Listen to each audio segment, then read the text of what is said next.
ਇਹ Punjabi radio USA ਹੈ। ਸਤਿਕਾਰਤ ਦੋਸਤੋ, ਮੈਂ ਚੰਡੀਗੜ੍ਹ ਸਟੂਡੀਓ ਤੋਂ ਸੁਸ਼ੀਲ ਦੋਸਾਂਝ ਹਾਜ਼ਰ ਹੋ ਰਹੇ ਹਾਂ। ਅਸੀਂ ਹਫ਼ਤਾਵਾਰੀ ਪ੍ਰੋਗਰਾਮ ਲੈ ਕੇ ਸਾਂਝੀ ਸੱਥ ਵਿੱਚ ਹਰ ਵਾਰ ਵਾਂਗ ਇਸ ਵਾਰ ਵੀ ਮੇਰੇ ਨਾਲ ਨੇ ਕਮਲ ਦੋਸਾਂਝ।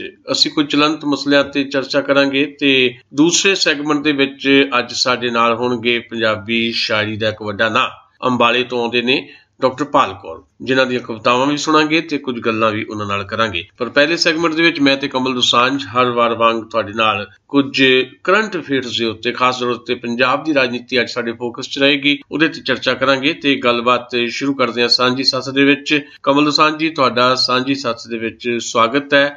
ਆਪਾਂ ਕਰੀਏ ਗੱਲਬਾਤ ਦਾ ਸਿਲਸਿਲਾ ਸ਼ੁਰੂ। ਬਹੁਤ ਬਹੁਤ ਸ਼ੁਕਰੀਆ ਦੋਸਾਂਝ ਸਾਹਿਬ। ਖਬਰਾਂ ਦੇ ਰਾਹੀਂ ਤਾਂ ਅਸੀਂ ਰੋਜ਼ ਰੂਬਰੂ ਹੁੰਦੇ ਹੀ ਆਪਣੇ ਸਰੋਤਿਆਂ ਦੇ ਨਾਲ, ਤੇ ਹੁਣ ਅਸੀਂ ਸਵਾਲਾਂ ਦੀ ਲੜੀ ਲੈ ਕੇ ਹਾਜ਼ਰ ਹਾਂ।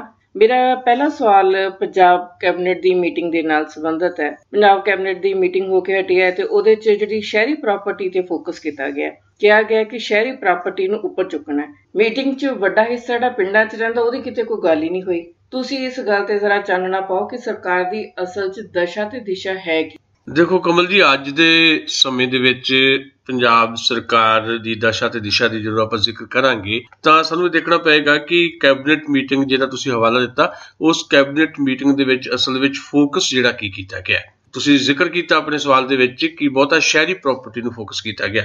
ਬਾਕੀ ਚੀਜ਼ਾਂ ਵੀ ਜਿਹੜੀਆਂ ਤੁਸੀਂ ਇਸ ਕੈਬਨਿਟ ਮੀਟਿੰਗ 'ਚ ਦੇਖੋਗੇ, ਜਿਹੜੇ ਵੀ ਕੁਝ ਮੁੱਦੇ ਵਿਚਾਰੇ ਗਏ, ਕੁਝ ਫੈਸਲੇ ਕੀਤੇ ਗਏ, ਉਹ ਸਾਰਾ ਕੁਝ ਐਂ ਲੱਗਦਾ ਹੈ ਕਿ ਸਾਰੀ ਮੀਟਿੰਗ ਹੀ ਜਿੱਦਾਂ ਸ਼ਹਿਰੀ ਜਿਹੜੀ ਸਾਡੀ ਆਬਾਦੀ ਹੈ ਉਹਦੇ ਤੇ ਫੋਕਸ ਕਰ ਦਿੱਤੀ ਗਈ ਹੈ। ਪਰ ਅਸਲ ਸਥਿਤੀ ਇਹ ਹੈ, ਦੇਖਣ ਨੂੰ ਲੱਗਦਾ ਹੈ ਕਿ ਸਾਰਾ ਕੁਝ ਸ਼ਹਿਰੀ ਆਬਾਦੀ ਤੇ ਫੋਕਸ ਕੀਤਾ ਗਿਆ, ਪਰ ਇਹ ਆਬਾਦੀ ਤੇ ਫੋਕਸ ਨਹੀਂ ਕੀਤਾ ਗਿਆ। ਆਬਾਦੀ ਤਾਂ ਲੋਕ ਹੁੰਦੇ ਆ। ਜਿਹੜਾ ਫੋਕਸ ਹੈ ਅਸਲ ਦੇ ਵਿੱਚ, ਉਹ ਜਿਹੜਾ ਤੁਸੀਂ ਸ਼ੁਰੂ 'ਚ ਕਿਹਾ ਪ੍ਰਾਪਰਟੀ ਨੂੰ ਬੂਸਟ ਦੇਣੀ ਜਿਹੜੀ ਹੈ, ਉਹ ਅਸਲ ਦੇ ਵਿੱਚ ਫੋਕਸ ਹੈ। 9% ਸਟਾਂਪ ਡਿਊਟੀ ਘਟਾ ਕੇ 6% ਕਰ ਦੇਣੀ, ਯਾਨੀ 3% ਉਹਨੂੰ ਡਾਊਨ ਕਰ ਦੇਣਾ। ਫਿਰ ਰੀਅਲ ਸਟੇਟ 'ਚ ਜਿਹੜੇ ਲੋਕ ਕੰਮ ਕਰ ਰਹੇ ਆ ਉਹਨਾਂ ਨੂੰ ਉਤਸ਼ਾਹਿਤ ਕਰਨ ਵਾਸਤੇ ਕੁਝ ਇਸ ਤਰ੍ਹਾਂ ਦੀ ਪਾਲਿਸੀ ਘੜਨੀ ਕਿ ਆਉਣ ਵਾਲੇ ਸਮੇਂ ਦੇ ਵਿੱਚ ਰੀਅਲ ਸਟੇਟ ਜਿਹੜੀ ਹੈ ਉਹ ਬੂਮ ਕਰੇ। ਤੁਹਾਨੂੰ ਪਤਾ ਹੈ ਕਿ ਵੈਸੇ ਤਾਂ ਦੁਨੀਆ ਭਰ ਦੇ ਵਿੱਚ ਇੱਕ ਆਰਥਿਕ ਮੰਦੀ ਦਾ ਜਿਹੜਾ ਦੌਰ ਆਇਆ ਸੀ, ਉਹਦੇ ਕੁਝ ਅਸਰ ਜਿਹੜੇ ਆ ਭਾਰਤੀ ਵੀ ਰਹੇ, ਪਰ ਉਦੋਂ ਕਿਉਂਕਿ ਸਮਾਲ ਸੇਵਿੰਗਸ ਜਿਹੜੀਆਂ ਸਾਡੇ ਕੋਲ ਹੁੰਦੀਆਂ, ਭਾਰਤੀ ਲੋਕ ਜਿਹੜੇ ਆ ਉਹਨਾਂ ਦੀ ਮਾਨਸਿਕਤਾ 'ਚ ਇੱਕ ਸਮਾਲ ਸੇਵਿੰਗਸ ਹੈਗੀਆਂ, ਘਰ ਦੇ ਵਿੱਚ ਹੋਰ ਕੁਝ ਹੋਵੇ ਨਾ ਹੋਵੇ ਪਰ ਘਰ ਦੀ ਸੁਆਣੀ ਦੇ ਕੋਲ ਕੰਨਾਂ ਦੀਆਂ 2 ਬਾਲੀਆਂ ਜ਼ਰੂਰ ਹੁੰਦੀਆਂ, ਉਸ ਕਰਕੇ ਅਸੀਂ ਬਚੇ ਹੋਏ ਸੀ। ਪਰ ਕਿਉਂਕਿ ਬਹੁਤ ਜ਼ਿਆਦਾ ਪ੍ਰੈਸ਼ਰ ਪੈ ਗਿਆ,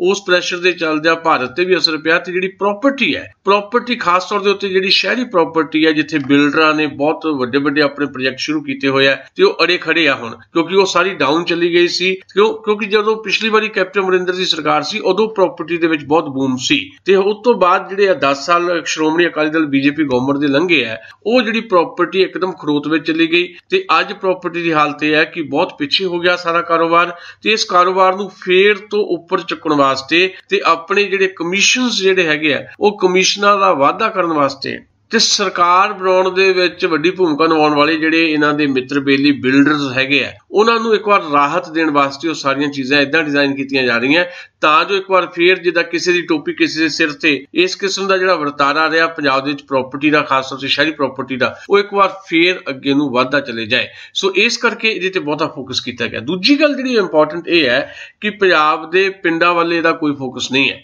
ਪੰਜਾਬ ਦੇ ਪਿੰਡਾਂ ਵੱਲ ਇਸ ਕਰਕੇ ਫੋਕਸ ਨਹੀਂ ਹੈ ਕਿ ਸਰਕਾਰ ਦੀ ਜਿਹੜੀ ਪਾਲਿਸੀ ਆ ਜਾਂ ਨੀਤੀ ਹੈ, ਉਹਦੇ ਵਿੱਚ ਪਿੰਡ ਕਿਤੇ ਹੈ ਹੀ ਨਹੀਂ। ਇਹ ਸਾਨੂੰ ਦਿਖਾਈ ਦੇ ਰਿਹਾ। ਇਸੇ ਕਰਕੇ ਸਾਡੀ ਵੱਡੀ ਆਬਾਦੀ ਜਿਹੜੀ ਆ ਉਹ ਤਾਂ ਪਿੰਡਾਂ 'ਚ ਰਹਿੰਦੀ ਹੈ, ਪਰ ਪਿੰਡਾਂ ਵੱਲ ਫੋਕਸ ਬਿਲਕੁਲ ਵੀ ਦਿਖਾਈ ਨਹੀਂ ਦੇ ਰਿਹਾ। ਸ਼ਹਿਰਾਂ ਵੱਲ ਜਿਹੜਾ ਫੋਕਸ ਹੈ ਉਹ ਸ਼ਹਿਰੀ ਆਬਾਦੀ ਤੇ ਫੋਕਸ ਨਹੀਂ ਹੈ। ਸ਼ਹਿਰਾਂ ਦੇ ਕੁਝ ਕਾਰੋਬਾਰੀ ਜਿਹੜੇ ਹੈ ਉਹਨਾਂ ਨੂੰ ਵੱਧ ਤੋਂ ਵੱਧ ਲਾਭ ਦੇਣ ਦੀ ਕੋਸ਼ਿਸ਼ ਵਜੋਂ ਇਹ ਸਾਰਾ ਕੁਝ ਹੋ ਰਿਹਾ। ਸੋ ਲੱਗਦਾ ਇਹ ਹੈ ਕਿ ਪੰਜਾਬ ਦੀ ਗਵਰਨਮੈਂਟ ਜਿਹੜੀ ਹੈ, ਜੋ ਉਹਦਾ ਜ਼ਿੰਮਾ ਆ ਪੰਜਾਬ ਦੀ ਮੁਕੰਮਲ ਜਿਹੜੀ ਆਬਾਦੀ ਹੈ, ਚਾਹੇ ਸ਼ਹਿਰੀ ਹੈ ਚਾਹੇ ਪੇਂਡੂ ਆ, ਉਹਨੂੰ ਰੁਜ਼ਗਾਰ ਦੇਣਾ, ਉਹਨੂੰ ਖੁਸ਼ਹਾਲ ਜੀਵਨ ਦੇਣਾ, ਉਹ ਏਜੰਡੇ ਤੋਂ ਇਹ ਸਰਕਾਰ ਕਿਤੇ ਥਿੜਕ ਰਹੀ ਹੈ ਤੇ ਕੁਝ ਇਦਾਂ ਦਾ ਮਾਹੌਲ ਪੈਦਾ ਕਰ ਰਹੀ ਹੈ ਕਿ ਪ੍ਰਾਪਰਟੀ ਜਿਹੜੀ ਹੈ ਉਹ ਬੂਸਟ ਹੋਵੇ, ਉਹ ਬੂਮ ਹੋਵੇ ਤੇ ਕਾਰੋਬਾਰੀ ਤੇ ਰੀਅਲ ਸਟੇਟ ਦੇ ਲੋਕ ਜਿਹੜੇ ਆ ਉਹਨਾਂ ਦੇ ਪੱਲੇ ਜਿਹੜੇ ਆ ਉਹ ਭਰਪੂਰ ਹੋ ਜਾਣ। ਦੋਸਾਂਝ ਸਾਹਿਬ, ਜਿਹੜੀ ਪ੍ਰਾਪਰਟੀ ਦੀ ਤੁਸੀਂ ਗੱਲ ਕਰ ਰਹੇ ਹੋ, ਇਹਦੇ ਸੰਬੰਧ 'ਚ ਮੇਰੀ ਇੱਕ ਅੱਜ ਚਰਚਾ ਹੋਈ ਸੀ। ਰੀਅਲ ਅਸਟੇਟ ਦਾ ਇੱਕ ਬੰਦਾ ਸੀ ਜਿਹੜਾ ਮੈਂ ਉਹਦੇ ਨਾਲ ਗੱਲ ਕੀਤੀ ਤਾਂ ਉਹਦਾ ਇਹ ਕਹਿਣਾ ਸੀਗਾ ਵੀ ਇਹਦੇ ਨਾਲ ਜਿਹੜਾ ਕੋਈ ਫਰਕ ਨਹੀਂ ਪੈਣ ਲੱਗਾ, ਇੰਨਾ ਵੀ ਕੋਈ ਬੂਮ ਨਹੀਂ ਆਉਣ ਲੱਗਿਆ ਵੀ ਪ੍ਰਾਪਰਟੀ ਜਿਹੜੀ ਹੈ ਬਹੁਤ ਜ਼ਿਆਦਾ ਮਹਿੰਗੀ ਹੋ ਜੂਗੀ। ਇਹ ਤਾਂ ਜਿਹੜੇ ਜਿਨ੍ਹਾਂ ਲੋਕਾਂ ਕੋਲ ਆਲਰੇਡੀ ਜਿਹੜੀਆਂ ਕੋਈ ਪ੍ਰਾਪਰਟੀ ਹੈਗੀ ਆ ਜਾਂ ਖਰੀਦ ਵਿੱਚ ਦੀ, ਜਿਹੜੇ ਉਹਨਾਂ ਨੇ ਇੱਕ ਦੂਜੇ ਦੇ ਸ਼ਿਫਟ ਕਰਨਾ ਹੈ, ਕਿਉਂਕਿ ਉਹ 3% ਹੈ ਸਿਰਫ, ਉਹ ਇੰਨਾ ਕੀ ਫਰਕ ਪੈਣਾ। ਤੁਸੀਂ ਕੀ ਸੋਚਦੇ ਹੋ ਕਿ ਸੱਚੀ ਇਹਨਾਂ ਦੇ ਜਿਹੜੇ ਆ ਪ੍ਰਾਪਰਟੀ ਦੇ ਭਾਅ ਬਹੁਤ ਜ਼ਿਆਦਾ ਵੱਜਣਗੇ ਇਹਦੇ ਨਾਲ?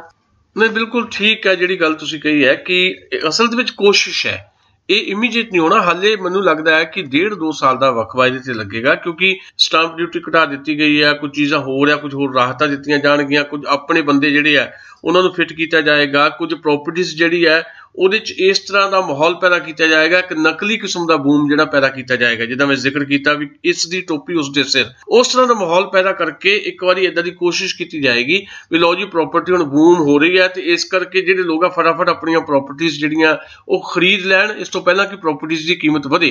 हुण अज किते बायर नहीं है, खास तौर ते चंडीगढ़ का जिहड़ा आला दुआला है इत्थे तुहानूं बायर कोई नहीं लगूगा, यानी हर बंदा अपनी प्रॉपर्टी अज बेचण नूं तैयार बैठा है, क्योंकि उहदे पैसे लगे हुए आ। हज़ारां मकान जिहड़े आ खाली पए आ, अध बने पए यानी बिल्डर अद्धे काम छड्ड के जा चुके हैं, उन्हां सारिਆਂ ਨੂੰ वापस लिया के किते ना किते एक भुलेखा जिहा खड़ा किया जाएगा, लो जी प्रॉपर्टी बूम आ रहा है तां जो जिहड़ा है किते ना खरीदो फरोख्त एक बार फिर तो शुरू हो जाए, इहदे नाल माहौल करन दी कोशिश की जाएगी। उंज 1.5-2 साल तक उस रूप दे विच प्रॉपर्टी फिर तो बूम नहीं कर सकती जिद्दां अज तो 10 साल पहला सी, मेरा ख्याल ये है। दूजी ਆਪਾਂ ਗੱਲ ਕਰ ਰਹੇ ਸੀ ਪਿੰਡਾਂ ਦੀ ਗੱਲ ਕਰ ਰਹੇ ਸੀ। ਜਦੋਂ ਆਪਾਂ ਪਿੰਡਾਂ ਦੀ ਗੱਲ ਕਰਦੇ ਹਾਂ ਤਾਂ ਸਾਡਾ ਜਿਹੜਾ ਸਭ ਤੋਂ ਪਹਿਲਾਂ ਧਿਆਨ ਜਿਹੜਾ ਹੈ ਕਿਸਾਨੀ ਵੱਲ ਜਾਂਦਾ ਹੈ। ਆਪਾਂ ਰੋਜ਼ ਹੀ ਕਿਸਾਨੀ ਸੰਕਟ ਤੇ ਵੈਸੇ ਹਰ ਵਾਰੀ ਸਵਾਲ ਇਹ ਉੱਠਦਾ ਹੈ ਤੇ ਕਿਉਂਕਿ ਮੈਂ ਪਿਛਲੇ ਦਿਨਾਂ 'ਚ ਜਿੰਨੀਆਂ ਵੀ ਖਬਰਾਂ ਚੋਣੀਆਂ ਮੈਂ ਕਰ ਰਹੀ ਹਾਂ, ਰੋਜ਼ਾਨਾ ਜਿਹੜੇ 2-3-4 ਕਿਸਾਨ ਜਿਹੜੇ ਖੁਦਕੁਸ਼ੀ ਕਰ ਰਹੇ ਹਨ।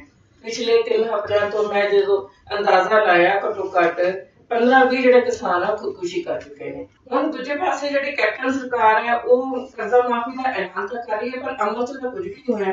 ਕਿਸਾਨਾਂ ਦੇ ਉਲਟਾ ਇਹ ਹੋ ਗਿਆ ਕਿ ਜਿਹੜੇ ਕੁਝ ਡਿਫਾਲਟਰ ਕਿਸਾਨ ਸੀ, ਬੈਂਕਾਂ ਨੇ ਉਹਨਾਂ ਦੀਆਂ ਜਿਹੜੀਆਂ ਫੋਟੋਆਂ ਸੀ ਉਹ ਜਨਤਕ ਕਰਤੀਆਂ ਤੇ ਉਹਨਾਂ ਦੇ ਨੋਟਿਸ ਬੋਰਡ ਤੇ ਲਾਤੀਆਂ। ਹੁਣ ਮਨਪ੍ਰੀਤ ਬਾਦਲ ਤਾਂ ਇਹ ਕਹਿ ਰਹੇ ਨੇ ਕਿ ਸਰਕਾਰ ਨੇ ਕਰਜ਼ਾ ਮਾਫ ਕਰਤਾ, ਅਸੀਂ ਜੇ ਸਾਡੇ ਕੋਲ ਨਹੀਂ ਪੈਸੇ ਦਾ ਪ੍ਰਬੰਧ ਅਸੀਂ ਮਾਰਕੀਟ ਤੋਂ ਪੈਸਾ ਚੁਕਾਂਗੇ। ਹੁਣ ਤੁਸੀਂ ਦੱਸੋ ਕਿ ਜਿਹੜਾ ਕਰਜ਼ਾ ਮਾਫ ਕਰਨ ਲਈ ਕੋਈ ਹੋਰ ਕਰਜ਼ਾ ਇਹ ਕਿਵੇਂ ਚੱਲੂਗੀ ਸਰਕਾਰ? पहली गल तो यह है कि जे संकट है तां ही रोज आप गल करते हैं, जे संकट ना हो तो आप गल क्यों करिए। संकट इस वेले पंजाब का बहुत वड्डा है, सरकार का फोकस जिहड़ा है वो पिंड नहीं है, पिंडां की हालत बहुत माड़ी है, खेत जिहड़े है साडे सल्फास खेतां दे विच उग रही है। मैनूं याद आउंदा अपनी गज़ल दा एक शेर, मैं कैसा पिंड हाँ कालख जो मैनू निगलदी जांदी, मैं कैसा पिंड हाँ कालख जो मैनू निगलदी जांदी, मेरे चो दीवियां जोगी भी मिट्टी मुकदी जांदी, उदासी पिंड दे है खून अंदर पसरदी जांदी, किवें सल्फास मेरे पिंड दे खेती मौलदी जांदी। सो खेतां दे विच तां सल्फास उग रही है, किसान जिहड़ा आ वो फाहा लैण लई मजबूर हो रहा है। मैं ये नहीं कह रहा कि किसानां दी कोई अपनी प्रॉब्लम नहीं है, बहुत सारे होर कारण भी हो सकते हैं, पर आपां किसानी ते बहुत गल कीती, इस करके मैं वो सारियां गल्लां नहीं दोहराउंदा जिहड़ियां गल्लां आपां पहलां कर चुके हैं। पर मैनूं हैरानी इस गल दी है ते परेशानी भी इस गल दी है भी मनप्रीत बादल जिन्हां नूं मैं बहुत सियाणे समझदा रहा, हाले भी मेरे मन च उन्हां दी बहुत कदर है, एक चंगे वक्ता भी हैगे आ ओह, पर मैं शुरू तो जिहड़ा उन्हां दा राजनीतिक जिस किस्म दा उन्हां दा जीवन रहा, खास तौर ते श्रोमणी अकाली दल तो वख होके जदों उन्हां ने पीपल्स पार्टी का गठन किया, जे तुसीं पुराणियां रिकॉर्डिंग्स सुनो जिहड़ियां असीं लगातार करदे रहे हां गल्लां बातां, ਉਹਦੇ ਤੁਸੀਂ ਦੇਖੋਗੇ ਕਿ ਮੈਂ ਤਾਂ ਪਹਿਲੇ ਦਿਨ ਤੋਂ ਕਹਿੰਦਾ ਰਿਹਾ ਕਿ ਮਨਪ੍ਰੀਤ ਬਾਦਲ ਹੋਰਾਂ ਦਾ ਜਿਹੜਾ ਲੋਕਾਂ ਨੂੰ ਸੁਪਨਾ ਦਿਖਾਉਣ ਦਾ ਇੱਕ ਅਕੀਦਾ ਜਾਂ ਜਿਹੜਾ ਉਹ ਪੇਸ਼ ਕਰਦੇ ਰਹੇ ਆ, ਉਹ ਸੁਪਨਾ ਹੀ ਦਿਖਾਇਆ, ਬਸ ਕੀਤਾ ਕੁਝ ਨਹੀਂ ਹੈ। ਮੈਂ ਇਹ ਅਕਸਰ ਇਹ ਗੱਲ ਦੁਹਰਾਈ ਆ, ਫਿਰ ਦੁਹਰਾ ਦਿੰਦਾ ਵੀ ਭਗਤ ਸਿੰਘ ਦੇ ਪਿੰਡ ਖਟਕੜ ਕਲਾਂ ਦੀ ਮਿੱਟੀ ਚੁੱਕ ਕੇ ਆਪਣੇ ਮੱਥੇ ਤੇ ਲਾ ਕੇ ਨਿਜ਼ਾਮ ਬਦਲਣ ਨੂੰ ਸੱਦਾ ਦੇਣ ਦੇ ਨਾਲ ਨਿਜ਼ਾਮ ਨਹੀਂ ਸੀ ਬਦਲਿਆ ਜਾਣਾ। ਨਿਜ਼ਾਮ ਬਦਲਣ ਦਾ ਸੱਦਾ ਦੇਣ ਵਾਲੇ ਭਗਤ ਸਿੰਘ ਦਾ ਨਾਂ ਲੈਣ ਵਾਲੇ ਮਨਪ੍ਰੀਤ ਬਾਦਲ ਅੱਜ ਕਾਂਗਰਸ ਪਾਰਟੀ ਦੇ ਕਰਨਧਾਰ ਬਣੇ ਹੋਏ ਨੇ, ਅੱਜ ਉਹਨਾਂ ਦੇ ਵਿੱਤ ਮੰਤਰੀ ਆ। ਕੀ ਫਰਕ ਰਹਿ ਗਿਆ? ਅੱਜ ਤੋਂ 7.5 ਸਾਲ ਪਹਿਲਾਂ ਵੀ ਉਹ ਵਿੱਤ ਮੰਤਰੀ ਸੀ ਪੰਜਾਬ ਦੇ ਸ਼੍ਰੋਮਣੀ ਅਕਾਲੀ ਦਲ ਦੀ ਸਰਕਾਰ ਦੇ ਵਿੱਚ, ਤੇ 7.5 ਸਾਲ ਬਾਅਦ ਅੱਜ ਫਿਰ ਵਿੱਤ ਮੰਤਰੀ ਆ ਕਾਂਗਰਸ ਪਾਰਟੀ ਦੀ ਸਰਕਾਰ ਦੇ ਵਿੱਚ। ਆਰਥਿਕ ਨੀਤੀਆਂ ਦੋਵਾਂ ਸਰਕਾਰਾਂ ਦੀਆਂ ਇੱਕੋ ਜਿਹੀਆਂ, ਸਿਰਫ ਨਾਂ ਵੱਖੋ ਵੱਖਰੇ ਪਾਰਟੀਆਂ ਦੇ। ਸੋ ਮਨਪ੍ਰੀਤ ਬਾਦਲ ਹੋਰੀ ਸਿਆਣੇ ਹੋਣ ਦੇ ਬਾਵਜੂਦ ਵੀ ਜਿਹੜੀਆਂ ਗੱਲਾਂ ਇਹਨਾਂ ਦਿਨਾਂ 'ਚ ਉਹਨਾਂ ਨੇ ਕੀਤੀਆਂ, ਉਹਦੇ ਕਰਕੇ ਮੈਨੂੰ ਹੈਰਾਨੀ ਵੀ ਹੁੰਦੀ, ਪਰੇਸ਼ਾਨੀ ਵੀ ਹੁੰਦੀ ਹੈ। ਪਹਿਲੀ ਗੱਲ ਤਾਂ ਉਹਨਾਂ ਨੇ ਇਹ ਕੀਤੀ, ਪਿਛਲੇ ਦਿਨਾਂ ਦੇ ਵਿੱਚ ਵੀ ਕਰਜ਼ ਮਾਫੀ ਜਿਹੜੀ ਆ ਸਾਨੂੰ 2 ਮਹੀਨੇ ਹੋਰ ਲੱਗ ਜਾਣਗੇ। ਚਲੋ ਠੀਕ ਆ ਜੀ, 2 ਮਹੀਨੇ ਲੱਗ ਜਾਓ, ਤੁਸੀਂ ਪੈਸੇ ਦਾ ਪ੍ਰਬੰਧ ਕਰਨਾ।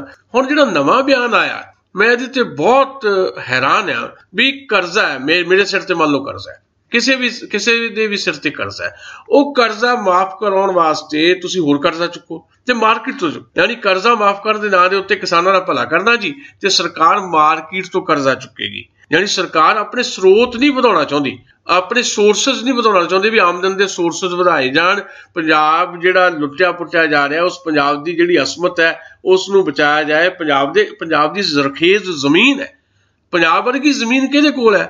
5 ਦਰਿਆਵਾਂ ਦੀ ਧਰਤੀ ਆਪਾਂ ਕਹਿੰਦੇ ਆ, ਭਾਵੇਂ ਹੁਣ 2.5 ਦਰਿਆ ਵੀ ਨਹੀਂ ਰਹੇ, ਪਰ ਉਹਦੇ ਬਾਵਜੂਦ ਪੰਜਾਬ ਦੀ ਜ਼ਮੀਨ ਦਾ ਕਿਸੇ ਦਾ ਮੁਕਾਬਲਾ ਹੀ ਕੋਈ ਨਹੀਂ। ਪੰਜਾਬ ਦੇਸ਼ ਜਿਹੜਾ ਆ, ਦੇਸ਼ ਪੰਜਾਬ ਜਿਹਨੂੰ ਆਪਾਂ ਕਹਿੰਦੇ ਆ, ਉਹਦੇ ਵਰਗਾ ਮੁਲਕ ਕੋਈ ਨਹੀਂ ਹੈ, ਭਾਵੇਂ ਮੁਲਕ ਉਸ ਰੂਪ ਦੇ ਵਿੱਚ ਇਹ ਨਹੀਂ ਹੈ। ਅਸੀਂ ਕਹਿੰਦੇ ਰਹੇ ਹਾਂ ਕਿ ਦੇਸ਼ ਪੰਜਾਬ ਜਿਹੜਾ ਹੈ, ਦੇਸ਼ ਪੰਜਾਬ ਦੀ ਧਰਤੀ ਜਿਹੜੀ ਹੈ ਇਹ ਮਹਾਨ ਧਰਤੀ ਆ, ਪਰ ਇਸ ਧਰਤੀ ਦੇ ਵਿੱਚ ਜ਼ਹਿਰਾਂ ਘੋਲ ਦਿੱਤੀਆਂ ਗਈਆਂ ਤੇ ਇਸ ਧਰਤੀ ਨੂੰ ਸਿੰਜ ਕੇ ਆਪਣਾ ਖੂਨ ਪਸੀਨਾ ਬਹਾ ਕੇ ਜਿਸ ਕਿਸਾਨ ਨੇ ਸਾਰੇ ਮੁਲਕ ਨੂੰ ਅੰਨ ਖਵਾਇਆ, ਉਹ ਅੰਨਦਾਤਾ ਜਿਹੜਾ ਅੱਜ ਖੁਦਕੁਸ਼ੀਆਂ ਕਰ ਰਿਹਾ ਤੇ ਮਨਪ੍ਰੀਤ ਬਾਦਲ ਕਹਿ ਰਿਹਾ ਕਿ ਉਹਨਾਂ ਦਾ ਕਰਜ਼ਾ ਮਾਫ ਕਰਨ ਵਾਸਤੇ ਮਾਰਕੀਟ ਤੋਂ ਕਰਜ਼ਾ ਚੁੱਕਾਂਗੇ। ਫਿਰ ਸਰਕਾਰ ਕਾਹਦੇ ਲਈ ਹੈ?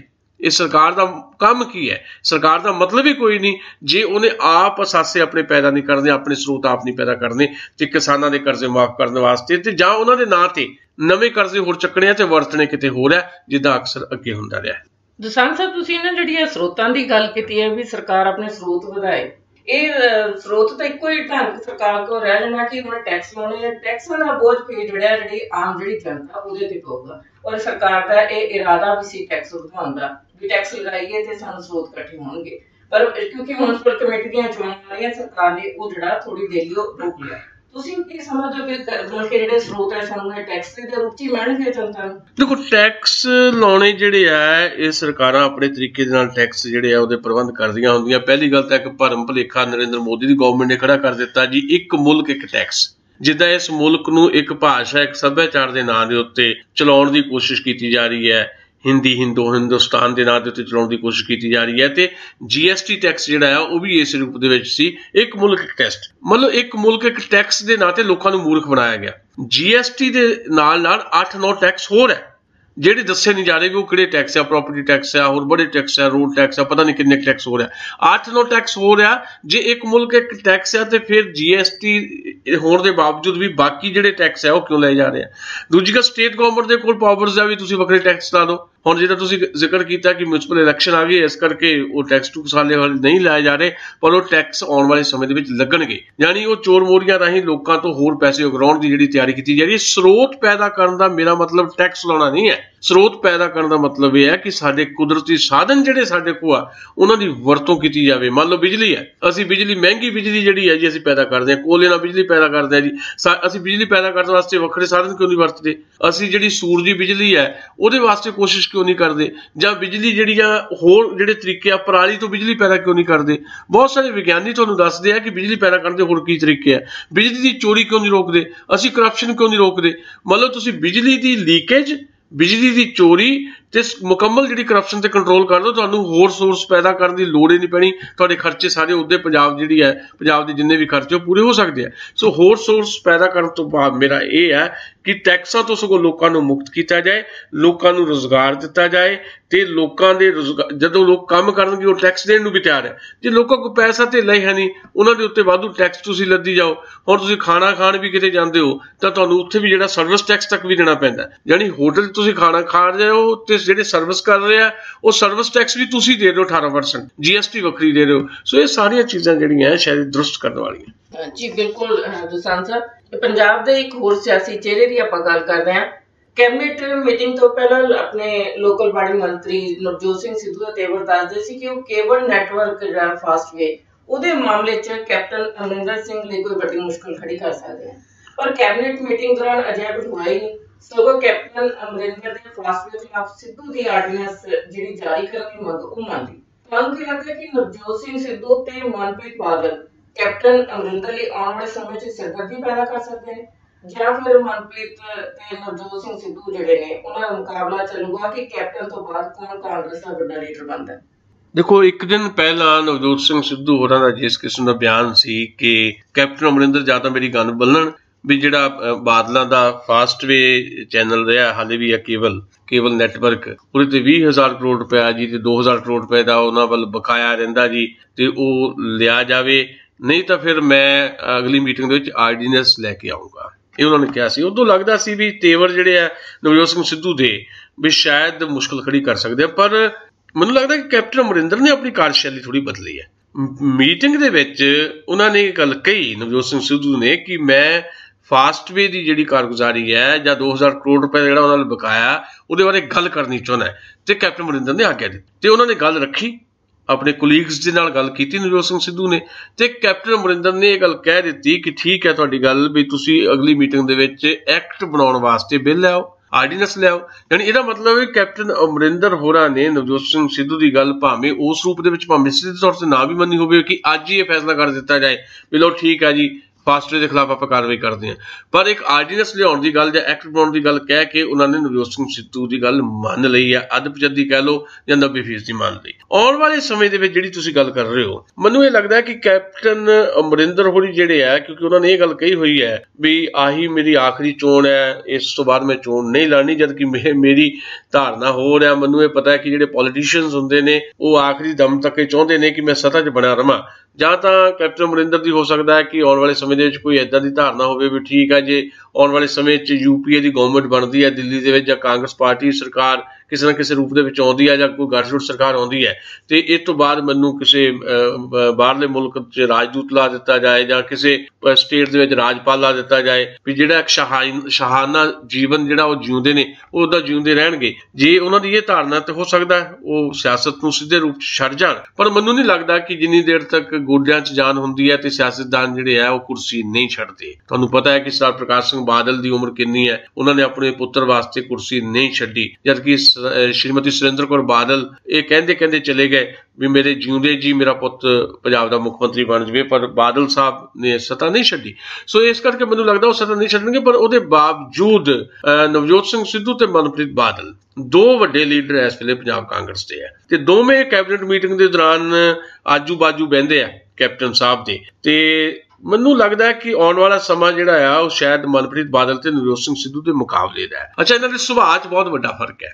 ਜਿਹੜੇ ਮਨਪ੍ਰੀਤ ਬਾਦਲ ਹੈ ਉਹਨਾਂ ਦੀ ਜਿਹੜੀ ਕਾਰਗੁਜ਼ਾਰੀ ਜਿਸ ਰੂਪ 'ਚ ਹੈਗੀ ਆਪਾਂ ਥੋੜਾ ਜਿਹਾ ਜ਼ਿਕਰ ਕੀਤਾ, ਪਰ ਉਹ ਜਦੋਂ ਤੋਂ ਇਹ ਸਰਕਾਰ ਬਣੀ ਹੈ ਉਹ ਕੈਪਟਨ ਅਮਰਿੰਦਰ ਦੇ ਨਾਲ ਚੱਲਦੇ ਦਿਖਾਈ ਦੇ ਰਹੇ ਆ। ਨਵਜੋਤ ਸਿੰਘ ਸਿੱਧੂ ਇੱਕ ਸਟੈਪ ਅੱਗੇ ਜਾ ਰਹੇ ਆ ਕਿਉਂਕਿ ਉਹਨਾਂ ਦਾ ਸਟਾਈਲ ਹੋਰ ਹੈ, ਉਹ ਬੋਲਦੇ ਬਹੁਤ ਜ਼ਿਆਦਾ ਹੈ, ਕਈ ਵਾਰੀ ਗੱਲ ਇਦਾਂ ਦੀ ਵੀ ਕਹਿ ਜਾਂਦੇ ਆ ਜਿਹੜੀ ਬਾਤ ਸ਼ਾਇਦ ਉਹਨਾਂ ਨੂੰ ਲੱਗਦਾ ਹੋਵੇ ਕਿ ਮੈਨੂੰ ਨਹੀਂ ਸੀ ਕਹਿਣੀ ਚਾਹੀਦੀ, ਪਰ ਉਹ ਥੋੜੇ ਜਿਹੇ ਕਹਿ ਲਓ ਵੀ ਵੋਕਲ ਨੇ, ਇਸ ਕਰਕੇ ਕਈ ਵਾਰੀ ਬਹੁਤ ਸਾਰੀਆਂ ਚੀਜ਼ਾਂ ਬੜੀ ਤੇਜ਼ੀ ਨਾਲ ਤੇ ਕਾਹਲੀ ਨਾਲ ਵੀ ਕਹਿ ਜਾਂਦੇ ਆ, ਤੇ ਉਹਨਾਂ ਨੂੰ ਕਾਹਲ ਵੀ ਬੜੀ ਹੈ ਵੀ ਮੈਂ ਛੇਤੀ ਪੰਜਾਬ ਦਾ ਮੁੱਖ ਮੰਤਰੀ ਬਣ ਜਾਵਾਂ। ਇੱਕ ਵਾਰੀ ਫਿਰ ਮੈਂ ਤੁਹਾਨੂੰ ਦੱਸਾਂ ਕਿ ਜੇ ਤੁਸੀਂ ਪੁਰਾਣੀਆਂ ਰਿਕਾਰਡਿੰਗਸ ਦੇਖੋ, ਅੱਜ ਤੋਂ 7-8 ਸਾਲ ਪਹਿਲਾਂ ਤੋਂ ਮੈਂ ਕਹਿੰਦਾ ਆ ਰਿਹਾ ਵੀ ਨਵਜੋਤ ਸਿੰਘ ਸਿੱਧੂ ਜਦੋਂ ਭਾਰਤੀ ਜਨਤਾ ਪਾਰਟੀ ਸੀਗੇ ਵੀ ਉਹ ਭਾਰਤੀ ਜਨਤਾ ਪਾਰਟੀ ਉਹਨਾਂ ਦੀ ਜਿਹੜੀ ਸਿਆਸੀ ਜੀਵਨ ਹੈ ਉਹਦੇ ਵਾਸਤੇ ਮੁਫੀਦ ਨਹੀਂ ਹੈ। ਜੇ ਉਹਨਾਂ ਨੇ ਪੰਜਾਬ ਦੇ ਮੁੱਖ ਮੰਤਰੀ ਬਣਨ ਦਾ ਸੁਪਨਾ ਪਾਲਿਆ ਹੋਇਆ ਤਾਂ ਉਹਨਾਂ ਨੂੰ ਕਾਂਗਰਸ ਪਾਰਟੀ ਹੀ ਜੁਆਇਨ ਕਰਨੀ ਪਏਗੀ, ਕਿਉਂਕਿ ਬਾਦਲ ਅਕਾਲੀ ਦਲ ਜਿਹੜਾ ਉੱਥੇ ਬਾਦਲਾਂ ਦਾ ਰਾਜ ਹੈ ਤੇ ਬੀਜੇਪੀ ਦੀ ਕਦੇ ਸਰਕਾਰ ਜਿਹੜੀ ਸਿੱਧੇ ਤੌਰ ਤੇ ਬਣਨੀ ਨਹੀਂ ਪੰਜਾਬ ਦੇ ਵਿੱਚ, ਤੇ ਇਸ ਕਰਕੇ ਕਾਂਗਰਸ ਹੀ ਉਹਨਾਂ ਵਾਸਤੇ ਸਹੀ ਜਗ੍ਹਾ ਹੈ ਤੇ ਉਹ ਕਾਂਗਰਸ ਹੁਣ ਆ ਗਏ ਹੈ। ਸੋ ਕਾਂਗਰਸ 'ਚ ਆਪਣੇ ਆਪ ਨੂੰ ਸਭ ਤੋਂ ਬਿਹਤਰ ਤੇ ਸਭ ਤੋਂ ਤੇਜ਼ ਤਰ੍ਹਾਂ ਸਿੱਧ ਕਰਨ ਦੀ ਉਹ ਉਚੇਚੀ ਕੋਸ਼ਿਸ਼ ਕਰ ਰਹੇ ਹੈ। ਇਸ ਕੋਸ਼ਿਸ਼ ਦੇ ਵਿੱਚ ਆਉਣ ਵਾਲੇ ਦਿਨਾਂ 'ਚ ਇੱਕ ਟਕਰਾਅ ਸ਼ਾਇਦ ਨਵਜੋਤ ਸਿੰਘ ਸਿੱਧੂ ਤੇ ਮਨਪ੍ਰੀਤ ਬਾਦਲ 'ਚ ਆਪਾਂ ਨੂੰ ਦਿਖਾਈ ਦੇਗਾ। ਜੀ ਬਿਲਕੁਲ ਦਰੁਸਤ ਕਿਹਾ ਤੁਸੀਂ ਦੋਸਾਂਝ ਸਾਹਿਬ। ਇਹ ਤਾਂ ਸੀ ਸਿਆਸਤ ਦੀਆਂ ਗੱਲਾਂ, ਹੁਣ ਆਪਾਂ ਇੱਕ ਸਮਾਜਿਕ ਮੁੱਦੇ ਵੱਲ ਆਉਂਦੇ ਹਾਂ। ਇਨੀ ਦਿਨੀ ਦਿੱਲੀ, ਹਰਿਆਣਾ ਤੇ ਰਾਜਸਥਾਨ ਤੋਂ ਤੁਰ ਕੇ ਇੱਕ ਦਹਿਸ਼ਤ ਹੈ ਜਿਹੜੀ ਉਹ ਪੰਜਾਬ 'ਚ ਵੀ ਆ ਵੜੀ ਹੈ। ਇਹ ਔਰਤਾਂ ਦੀਆਂ ਗੁੱਤਾਂ ਕੱਟੇ ਜਾਣ ਦੀ ਦਹਿਸ਼ਤ ਹੈ। ਇਸ ਦਹਿਸ਼ਤ ਦੇ ਪਿੱਛੇ ਅਸਲ ਹੈ ਕਿ ਸੱਚਮੁੱਚ ਐਡੀ ਵੱਡੀ ਗਿਣਤੀ 'ਚ ਗੈਰ ਸਮਾਜੀ ਅੰਸਰ ਇਹ ਕਾਰਾ ਕਰ ਰਹੇ ਨੇ ਜਾਂ ਕੁਝ ਸ਼ੈਤਾਨੀ ਦਿਮਾਗ ਦੇ ਪਿੱਛੇ ਨੇ? ਸੱਚਮੁੱਚ ਸਾਡੀ ਸੁਸਾਇਟੀ 'ਚ, ਸਾਡੀ ਭਾਰਤੀ ਸਮਾਜ ਦੇ ਵਿੱਚ ਸੱਚਮੁੱਚ ਬਹੁਤ ਵੱਡੀ ਚਿੰਤਾ ਦਾ ਵਿਸ਼ਾ ਹੈ ਵੀ ਹੋ ਕੀ ਰਿਹਾ, ਵੀ ਅਚਾਨਕ ਕੋਈ ਨਾ ਕੋਈ ਏਦਾਂ ਦੀ ਚੀਜ਼ ਵਾਪਰਦੀ ਹੈ ਤੇ ਉਹ ਇੱਕ ਦਹਿਸ਼ਤ ਦਾ ਰੂਪ ਧਾਰਨ ਕਰ ਜਾਂਦੀ ਹੈ। ਮੈਨੂੰ ਯਾਦ ਆਉਂਦਾ, ਮੈਨੂੰ ਹੁਣ ਇਹ ਤਾਂ ਨਹੀਂ ਪਤਾ ਵੀ ਉਹਨੂੰ ਕਿਹਨਾਂ ਨੇ ਕਿਹਾ, ਉਹਦਾ ਆਮ ਤੌਰ ਤੇ ਕਹਾਵਤ ਹੈ ਵੀ ਜਦੋਂ ਸੱਚ ਜਿਹੜਾ ਆ ਉਹ ਆਪਣੇ ਬੂਟਾਂ ਦੇ ਤਸਮੇ ਬੰਨ੍ਹਦਾ ਹੁੰਦਾ ਤੇ ਝੂਠ ਸਾਰੀ ਦੁਨੀਆ ਦੀ ਸੈਰ ਕਰਕੇ ਆ ਜਾਂਦਾ ਹੈ। ਇਹ ਜਿਹੜੀ ਘਟਨਾਵਾਂ ਦਾ ਚੱਕਰ ਅਸੀਂ ਦੇਖ ਰਹੇ ਹਾਂ, ਜਿਹੜਾ ਗੁੱਤਾਂ ਕੱਟੇ ਜਾਣ ਦੀਆਂ ਘਟਨਾਵਾਂ ਜਿਹੜੀ ਦਿੱਲੀ, ਰਾਜਸਥਾਨ, ਹਰਿਆਣੇ ਤੋਂ ਹੁੰਦੀ ਹੋਈ ਪੰਜਾਬ ਤੱਕ ਇਹ ਆਫਤ ਆ ਪਹੁੰਚੀ ਹੈ, ਇਹਦੇ ਪਿੱਛੇ ਵੀ ਉਹੀ ਹੈ ਵੀ ਝੂਠ ਸਾਰੀ ਦੁਨੀਆ ਦਾ ਸਫ਼ਰ ਜਿਹੜਾ ਆ ਉਦੋਂ ਤੱਕ ਕਰਕੇ ਆ ਜਾਂਦਾ ਜਦੋਂ ਹਾਲੇ ਸੱਚ ਆਪਣੇ ਬੂਟ ਦੇ ਤਸਮੇ ਬਣ ਰਿਹਾ ਹੁੰਦਾ। ਮੈਂ ਇਹ ਨਹੀਂ ਕਹਿੰਦਾ ਵੀ ਇੱਦਾਂ ਦੀ ਘਟਨਾ ਕਿਤੇ ਨਹੀਂ ਵਾਪਰੀ ਹੋਏਗੀ, ਹੋ ਸਕਦਾ ਕੋਈ 1-2-4 ਘਟਨਾਵਾਂ ਵਾਪਰੀਆਂ ਹੋਣ, ਪਰ ਜਿਹੜੇ ਸ਼ੈਤਾਨੀ ਦਿਮਾਗ ਹੈ ਉਹ ਇਹਨਾਂ ਘਟਨਾਵਾਂ ਨੂੰ ਇਸ ਤਰ੍ਹਾਂ ਪੇਸ਼ ਕਰਦੇ ਆ ਕਿ ਉਹ ਇੱਕ ਮਾਨਸਿਕਤਾ ਦਾ ਅੰਗ ਬਣ ਜਾਂਦਾ ਹੈ। ਹੁਣ ਮੈਂ ਇੱਕ ਸਵਾਲ ਹੈ ਆਪਣੇ ਸਾਹਮਣੇ ਵੀ ਬਾਈ ਦੇ ਵੇ ਇਹ ਜਿਹੜੀਆਂ ਘਟਨਾਵਾਂ ਵਾਪਰੀਆਂ, ਜਿਹੜੀ ਹੁਣ ਪੰਜਾਬ 'ਚ ਵੀ ਕੁਝ ਘਟਨਾਵਾਂ ਵਾਪਰੀਆਂ, ਕੁੱਲ ਮਿਲਾ ਕੇ ਇਹਨਾਂ ਦਿਨਾਂ ਦੇ ਵਿੱਚ 200 ਦੇ ਕਰੀਬ ਇੱਦਾਂ ਦੀ ਘਟਨਾਵਾਂ ਦੇ ਵੇਰਵੇ ਸਾਡੇ ਸਾਹਮਣੇ ਹੈ। ਵੀ ਉਹ 200 ਦੇ 200 ਔਰਤਾਂ ਕਿਉਂ ਆ, ਜਾਂ ਧੀਆਂ ਧਿਆਣੀਆਂ ਸਾਡੀਆਂ ਕਿਉਂ ਆ, ਕੁੜੀਆਂ ਦੀਆਂ, ਔਰਤਾਂ ਦੀਆਂ ਗੁੱਤਾਂ ਕਿਉਂ ਕੱਟੀਆਂ ਜਾ ਰਹੀਆਂ, ਕਿਸੇ ਮਰਦ ਦੇ ਵਾਲ ਕਿਉਂ ਨਹੀਂ ਕੱਟੇ ਜਾ ਰਹੇ? ਉਹਦਾ ਕਾਰਨ ਹੈ क्योंकि जिहड़ी साडी मानसिकता है ना जी, जिहड़ी मानसिकता डेरिਆਂ ਨੂੰ ਉਤਸ਼ਾਹਿਤ ਕਰਦੀ है, जिहड़ी मानसिकता अंध विश्वास ਨੂੰ ਜ਼ਿਆਦਾ ਉਤਸ਼ਾਹਿਤ ਕਰਦੀ है, ਉਹਦੇ 'ਚ ਜਿਹੜੀ ਇੱਕ ਔਰਤ ਦੀ ਕਮਜ਼ੋਰ ਸਥਿਤੀ ਹੈ, ਦੁਨੀਆ ਭਰ 'ਚ ਔਰਤ ਦੀ ਕਮਜ਼ੋਰ ਸਥਿਤੀ ਹੈ, ਕਿਉਂਕਿ ਔਰਤ ਨੂੰ ਬਹੁਤ ਕੁਝ ਬਰਦਾਸ਼ਤ ਕਰਨਾ ਪੈਂਦਾ ਆਪਣੇ ਪਰਿਵਾਰ ਨੂੰ ਚਲਾਉਣ ਲਈ, ਟੱਬਰ ਨੂੰ ਚਲਾਉਣ ਲਈ। ਖਾਸ ਤੌਰ 'ਤੇ ਜਿਹੜੇ ਇਹ ਸੂਬੇ ਸਾਡੇ ਨਾਰਥ ਇੰਡੀਆ ਦੇ ਹੈਗੇ ਆ, ਇਹਨਾਂ ਸੂਬਿਆਂ 'ਚ ਔਰਤ ਦੀ ਸਥਿਤੀ ਜਿਹੜੀ ਆ ਦੇਖਣ ਨੂੰ ਭਾਵੇਂ ਚੰਗੀ ਲੱਗਦੀ ਹੋ ਸਕਦੀ, ਪੰਜਾਬ 'ਚ ਵੀ ਔਰਤਾਂ ਦੀ ਸਥਿਤੀ ਬੜੀ ਚੰਗੀ ਹੈ, ਪਰ ਜੇ ਤੁਸੀਂ ਪ੍ਰੈਕਟਿਸ ਦੇਖੋਗੇ ਘਰਾਂ ਨੂੰ ਚਲਾਉਣ ਦੀ ਸਾਰੀ ਜ਼ਿੰਮੇਵਾਰੀ ਔਰਤ ਦੀ ਹੈ ਤੇ ਔਰਤ ਦੇ ਉੱਤੇ 100 ਤਰ੍ਹਾਂ ਦੇ ਮਾਨਸਿਕ ਤਣਾਅ ਆ। ਉਹਨਾਂ ਮਾਨਸਿਕ ਤਣਾਵਾਂ ਨੂੰ ਸ਼ੈਤਾਨੀ ਦਿਮਾਗਾਂ ਨੇ ਜਿਹੜਾ ਆ ਉਹ ਆਪਣੇ ਹੱਕ 'ਚ ਵਰਤ ਲਿਆ ਤੇ ਇੱਕ ਘਟਨਾ ਦੋ ਘਟਨਾਵਾਂ ਤੋਂ ਬਾਅਦ ਇਸ ਤਰ੍ਹਾਂ ਦਾ ਮਾਹੌਲ ਪੈਦਾ ਕਰ ਦਿੱਤਾ ਗਿਆ ਵੀ ਭੂਤ ਪ੍ਰੇਤ ਹੈ ਜੀ ਇਹ ਜੀ, ਜਾਂ ਇਹ ਸਾਰੀਆਂ ਚੀਜ਼ਾਂ ਜਿਹੜੀਆਂ ਆ ਉਹ ਹੋ ਰਹੀਆਂ, ਏਦਾਂ ਇੱਕ ਝੋਲਾ ਜਿਹਾ ਔਰਤਾਂ ਨੂੰ ਲੱਗਣ ਲੱਗ ਪਿਆ। ਇਸ ਕਰਕੇ ਕੋਈ ਘਟਨਾ ਨਾ ਵੀ ਵਾਪਰੇ, ਇਹ ਇੱਕ ਸਾਇੰਸ ਦੀ ਕਹਿ ਲਓ ਵੀ ਇੱਕ ਟਰਮ ਹੈ, ਉਸ ਟਰਮ ਦੇ ਮੁਤਾਬਕ ਘਟਨਾ ਨਾ ਵੀ ਵਾਪਰੇ ਤਾਂ ਤੁਹਾਨੂੰ ਇਹ ਲੱਗਦਾ ਹੈ ਵੀ ਇਹ ਘਟਨਾ ਵਾਪਰੀ ਹੈ। ਬਹੁਤ ਸਾਰੀਆਂ ਚੀਜ਼ਾਂ ਇਹਦੇ 'ਚ ਨੋਟ ਕਰਨ ਵਾਲੀਆਂ। ਇਹਨਾਂ ਘਟਨਾਵਾਂ ਦੇ ਚੱਲਦਿਆਂ ਕਿਸੇ ਸ਼ਖਸ ਦਾ ਜਾਂ ਇਹਨਾਂ ਘਟਨਾਵਾਂ ਦੇ ਪਿੱਛੇ ਭੂਤ ਪ੍ਰੇਤ ਦੇ ਹੋਣ ਦਾ ਜਿਹੜਾ ਤਰਕ ਹੈ, ਘੱਟੋ ਘੱਟ ਜਿਹੜੇ ਮਨੋਵਿਗਿਆਨੀ ਹੈ ਉਹ ਇਸ ਗੱਲ ਨੂੰ ਨਹੀਂ ਮੰਨਦੇ। ਮਨੋਵਿਗਿਆਨੀ ਇਹਨੂੰ ਸਿਰੇ ਤੋਂ ਖਾਰਜ ਕਰ ਦਿੰਦੇ ਆ।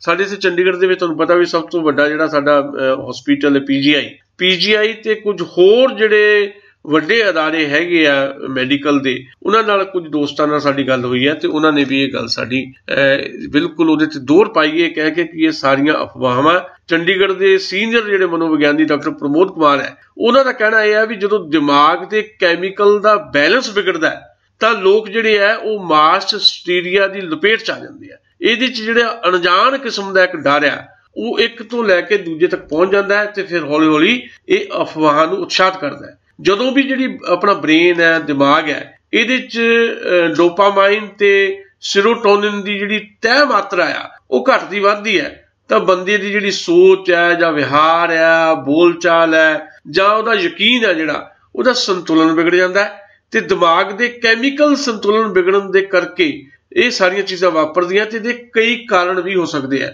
ਵੀ ਮੌਸਮ ਤਬਦੀਲੀ ਆ ਰਹੀ ਹੈ, ਵਿਟਾਮਿਨ ਦੀ ਕਮੀ ਹੈ, ਇਹ ਕਾਰਨ ਜਿਹੜੇ ਆ ਹੈਗੇ ਆ, ਇਹ ਕਾਰਨ ਹੀ ਇਹਨਾਂ ਸਾਰੀਆਂ ਘਟਨਾਵਾਂ ਦੇ ਪਿੱਛੇ ਆ। ਉਂਝ ਕੁਝ ਸ਼ੈਤਾਨੀ ਦਿਮਾਗ ਜਿਹੜੇ ਆ ਇਹਦੇ ਤੋਂ ਲਾਹਾ ਵੀ ਲੈਂਦੇ ਆ, ਕੁਝ ਗੈਰ ਸਮਾਜੀ ਅੰਸਰ ਵੀ ਇਹ 'ਚ ਐਕਟਿਵ ਹੋ ਜਾਂਦੇ ਆ ਇੱਦਾਂ ਦੀਆਂ ਘਟਨਾਵਾਂ। ਤੁਹਾਨੂੰ ਪਤਾ ਪੰਜਾਬ ਦੇ ਵਿੱਚ ਤਾਂ ਜਾਂ ਦੇਸ਼ ਦੇ ਵਿੱਚ ਇੱਕ ਵਾਰੀ ਤੁਹਾਨੂੰ ਪਤਾ ਸੀ ਵੀ ਗਣੇਸ਼ ਦੀ ਮੂਰਤੀ ਦੁੱਧ ਪੀ ਰਹੀ ਹੈ ਜੀ, ਮਤਲਬ ਸਾਰਾ ਦੇਸ਼ ਕਮਲਾ ਹੋ ਗਿਆ ਤੇ ਜਿਹੜੇ ਉਹਦਾ ਲਾਭ ਲੈਣ ਵਾਲੇ ਸੀਗੇ ਉਹਨਾਂ ਨੇ ਉਹਦਾ ਲਾਭ ਲਿਆ। ਸੋ ਇਹ ਅਫਵਾਹਾਂ ਦਾ ਦੌਰ ਹੌਲੀ ਹੌਲੀ ਜਿਹੜਾ ਆ ਉਹ ਵੱਧਦਾ ਇਸ ਪਿੱਚ ਤੱਕ ਪਹੁੰਚ ਜਾਂਦਾ ਹੈ ਕਿ ਲੱਗਦਾ ਹੈ ਕਿ ਇੱਕ ਵੱਡੀ ਪ੍ਰੋਬਲਮ ਹੈ।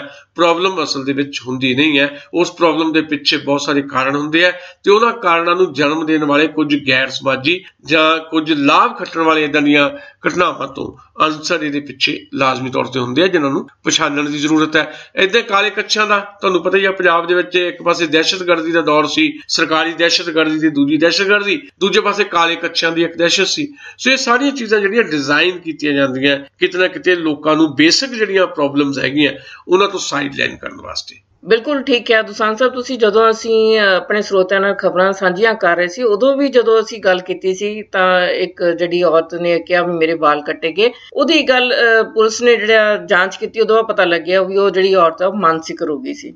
ਤੇ ਜੋ ਤੁਸੀਂ ਅੱਜ ਗੱਲਾਂ ਕੀਤੀਆਂ ਬਹੁਤ ਵਧੀਆ, ਸਾਡੇ ਸਵਾਲਾਂ ਦੇ ਜਵਾਬ ਦਿੱਤੇ ਤੇ ਸਾਡਾ ਅੱਜ ਦਾ ਜਿਹੜਾ ਇੱਕ ਪਹਿਲਾ ਸੈਗਮੈਂਟ ਆ ਉਹ ਇੱਥੇ ਖਤਮ ਹੁੰਦਾ ਹੈ। ਦੂਜੇ ਸੈਗਮੈਂਟ 'ਚ ਅਸੀਂ ਆਪਣੀ ਪੰਜਾਬ ਦੀ ਬਹੁਤ ਹੀ ਵਧੀਆ ਉੱਗੀ ਸ਼ਾਇਰਾ ਪਾਲ ਕੌਰ ਨੂੰ ਮਿਲਣਾ ਤੇ ਹੁਣ ਆਓ ਇੱਕ ਕਮਰਸ਼ੀਅਲ ਬ੍ਰੇਕ ਲੈਂਦੇ ਹਾਂ। ਇਹ ਪੰਜਾਬੀ ਰੇਡੀਓ USA ਹੈ।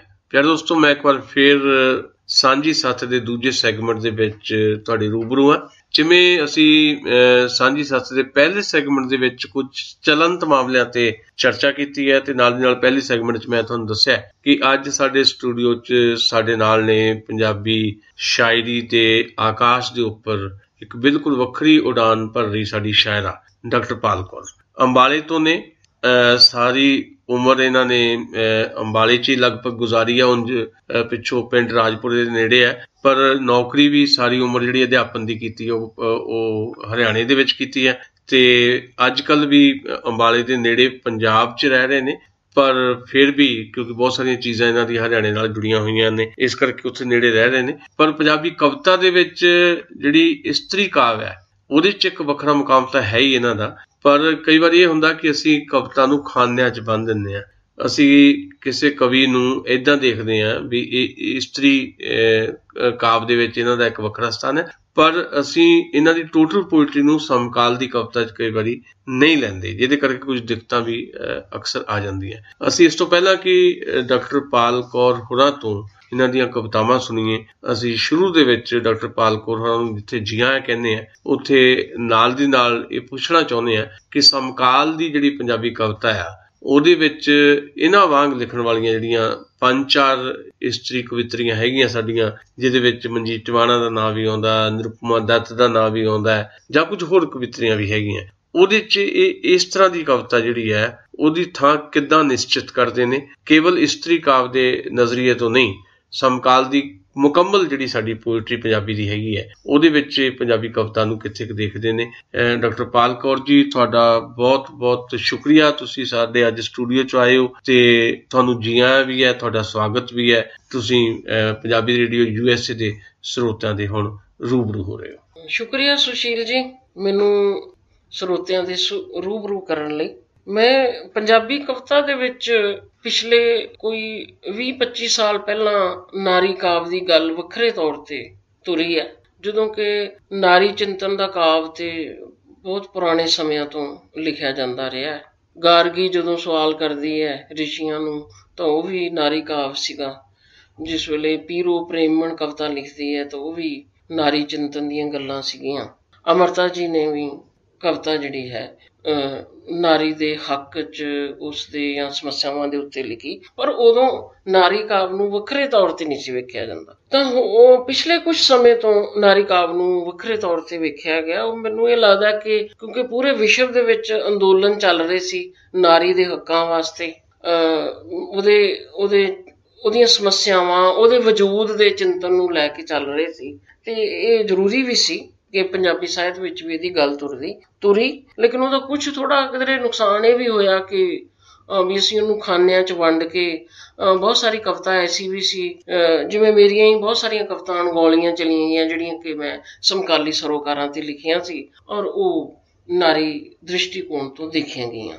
ਤੇ ਉਹਦੇ ਵਿੱਚ ਕੋਈ ਪੇਤਲੀ ਕਵਿਤਾ ਵੀ ਆਈ ਜਿਹੜੀ ਕਿ ਜਿਹਨੂੰ ਕਿਹਾ ਗਿਆ ਆਮ ਤੌਰ ਤੇ ਵੀ ਮਰਦ ਵਿਰੋਧੀ ਹੈ।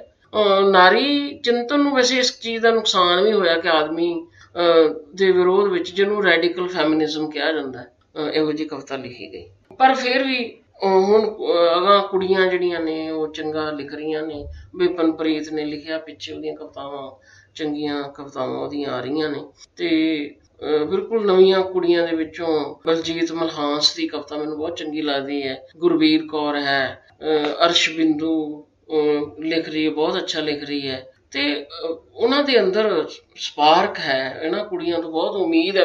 ਹੋਰ ਵੀ ਬਹੁਤ ਸਾਰੀਆਂ ਕੁੜੀਆਂ ਚੰਗੀ ਕਵਿਤਾ ਲਿਖਦੀਆਂ, ਇਹਨਾਂ ਤੋਂ ਬਹੁਤ ਉਮੀਦ ਹੈ ਕਿ ਇਹ ਉਹ ਰੈਡੀਕਲ ਫੈਮਿਨਿਜ਼ਮ ਚੋਂ ਨਿਕਲ ਕੇ ਇੱਕ ਚਿੰਤਨ ਦੀ ਕਵਿਤਾ ਸਮਾਜ ਨੂੰ ਦੇਣਗੀਆਂ, ਜਿਹਦੇ ਵਿੱਚ ਕਿ ਆਦਮੀ ਤੇ ਔਰਤ ਜਿਹੜੇ ਨੇ ਉਹ ਇੱਕ ਦੂਜੇ ਨੂੰ ਸਵੀਕਾਰ ਕਰਦੇ ਹੋਏ ਨਵੇਂ ਸਮਾਜ ਦੀ ਸਿਰਜਣਾ ਕਰਨਗੇ।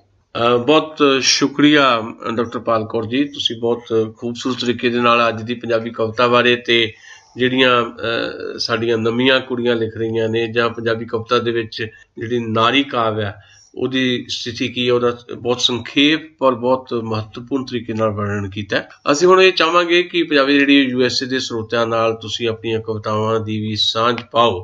ਬਹੁਤ ਸਾਰੀਆਂ ਕਵਿਤਾਵਾਂ ਤੁਹਾਡੀਆਂ ਬੜੀਆਂ ਮਾਣੀਆਂ ਗਈਆਂ, ਸਰਾਹੀਆਂ ਗਈਆਂ, ਖਾਸ ਤੌਰ ਤੇ ਖੱਬਲ ਕਵਿਤਾ ਜਿਹੜੀ ਹੈ, ਜਦੋਂ ਤੁਸੀਂ ਕਿਸੇ ਬੱਚੀ ਬਾਰੇ ਲਿਖ ਰਹੇ ਹੋ ਤੇ ਉਹਨੂੰ ਆਪਣੇ ਨਿੱਜ ਨਾਲ ਜੋੜਦੇ ਹੋਏ ਸਮੂਹ ਤੱਕ ਲੈ ਕੇ ਜਾਂਦੇ ਹੋ, ਸੋ ਬੜੀਆਂ ਉਹ ਪਾਪੂਲਰ ਕਵਿਤਾਵਾਂ ਰਹੀਆਂ। ਪਰ ਅੱਜ ਤੁਸੀਂ ਪੰਜਾਬੀ ਰੇਡੀਓ USA ਤੇ ਆਪਣੀ ਮਰਜ਼ੀ ਦੇ ਨਾਲ ਜਿਹੜੀਆਂ ਕਵਿਤਾਵਾਂ ਤੁਹਾਨੂੰ ਚੰਗੀਆਂ ਲੱਗਦੀਆਂ ਉਹ ਕੁਝ 3 ਕਵਿਤਾਵਾਂ ਤੁਸੀਂ ਸਾਡੇ ਨਾਲ ਸਾਂਝੀਆਂ ਕਰਨੀਆਂ। ਸੋ ਹੁਣ ਪੰਜਾਬੀ ਰੇਡੀਓ USA ਦੇ ਚੰਡੀਗੜ੍ਹ ਸਟੂਡੀਓ 'ਚ ਬੈਠ ਕੇ ਤੁਸੀਂ ਸਾਰੇ ਅਮਰੀਕਾ ਤੇ ਸਾਰੀ ਦੁਨੀਆ ਦੇ ਜਿਹੜੇ ਸਾਡੇ ਸਰੋਤੇ ਨੇ ਉਹਨਾਂ ਨੂੰ ਸੰਬੋਧਨ ਹੋ ਰਹੇ ਹੋ ਆਪਣੀ ਕਵਿਤਾ ਦੇ ਰਾਹੀਂ। ਇਹ 3 ਕਵਿਤਾਵਾਂ ਮੇਰੇ ਵੱਖਰੇ ਵੱਖਰੇ ਰੰਗ ਦੀਆਂ ਕਵਿਤਾਵਾਂ ਜਿਹੜੀਆਂ ਨੇ ਇਹ ਮੈਂ ਪੇਸ਼ ਕਰ ਰਹੀ ਹਾਂ।